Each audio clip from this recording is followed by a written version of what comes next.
guys, it's Canon Vixia Studios here. We are at Great Adventure with James and my dad over there, and we are over by the Jersey Devil Coasters construction. And there has been a lot going on. We were just on Nitro.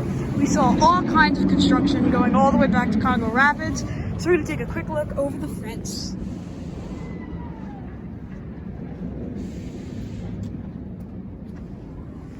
Alright guys, we're over here by the bridge now that goes over to Looney Tunes Seaport, which is now deceased. And over there you can see some workers back there, and there were so many footers back there, it's crazy.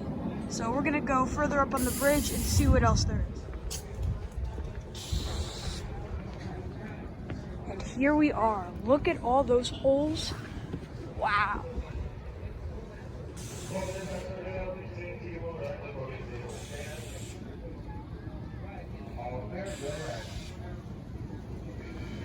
They have done a lot of work. As you guys can see, there's some more workers back there. And here are a bunch of machines. There's all footers all the way back there. I'm assuming this is probably the station and transfer track, and back there is where most of the layout will be. But this is awesome.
Thank you all for watching. I hope you enjoyed the video. If you did, be sure to like, comment, and subscribe, and I'll see you all in the next video. Goodbye, guys.